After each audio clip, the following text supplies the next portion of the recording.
To really get why a community might be celebrating, you sometimes have to look at what came before, all the pain. That's exactly what we're doing here. We're diving into this incredible emotional reaction from the Venezuelan community in Florida to a huge political event, and we're seeing it all through the eyes of an activist who was right in the middle of it. This has been a dream come true. I mean, just listen to that. Those are the words of an activist, and they really capture this feeling, this explosion of pure elation in Florida's Venezuelan community. You can feel it, right? That's the kind of joy that only shows up after a long, long wait. So the big question is, what was the dream? What were they waiting for? Okay, so what on earth could spark that kind of reaction? Utter elation? Well, the source material is pretty clear on this. If you want to understand the party, you first have to understand the pain. You have to look at the years of suffering this community says it went through. Right. So to really get that joy, we've got to get the pain. And according to the activist we're following, it's a story of a country's, well, its dramatic fall from grace. A journey from being incredibly wealthy to, well, complete ruin. And the contrast he paints is just wow. It's so stark. He says Venezuela went from being one of the wealthiest countries in the world to the poorest. And he's not just talking about, a bad economy. He's describing a total, complete societal collapse. So what was at the heart of this collapse? According to him, it all comes down to one thing: oil. I mean, Venezuela has some of the biggest oil reserves on the planet. This stuff once made the country incredibly rich.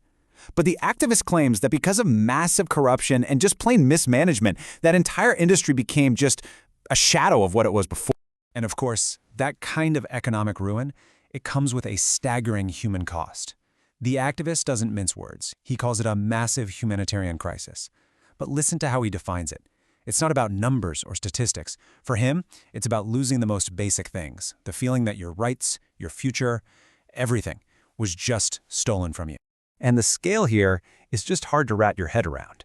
Millions. That's the number of people the source says had to just get up and flee Venezuela. They left their homes, their families, everything they knew. This created a huge global community, a diaspora of people who really felt like they had absolutely no other choice. Okay, so this is where things get complicated. All of that painful, lived experience, it creates this deep divide. The activist points to what he sees as a huge disconnect between his community, the Venezuelan exiles, and protesters in other countries who, from his point of view, just don't get it. They see the situation in a completely different way. And you can really hear the frustration in his voice here. He makes some really pointed claims. He says these protesters, they aren't Venezuelan. They've never even been to the country. They have zero personal connection to the suffering his community went through. So in his eyes, their protest is just academic. It's based on theory, not on real, lived trauma. So what does he do? He throws down a challenge, a direct invitation. He says, come here and talk to us.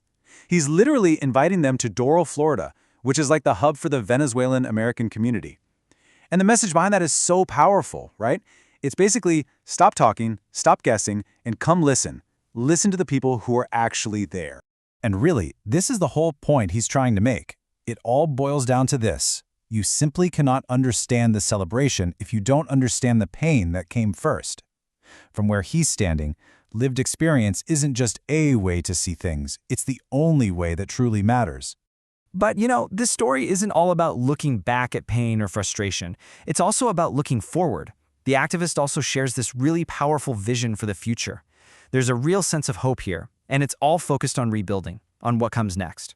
So how do they get there? Well, he lays out this kind of three-step path for recovery. First, he believes American involvement is needed to just help get things stable. Then comes the big one, step 2, getting rid of all the corruption that he says caused this mess in the first place. And only after that's done, he says, can the real work begin, the third and final step of rebuilding what he calls a beautiful country. And you see how this all connects? That hope for the future is tied directly to that wealth from the past. The core belief he's sharing is actually pretty simple. He thinks that if you can just cut out the corruption that poisoned everything, then all of Venezuela's incredible natural resources, they can finally be used to help the people, to create prosperity for everyone, not just for a handful of elites. And so all of this leaves us with a really big universal question, doesn't it? When you step back from this specific story, beyond just Venezuela or any one political event, it makes you wonder, what does it really take? How does a nation and all of its people, no matter where they are in the world, how do they even begin to heal and rebuild from wounds that run so deep.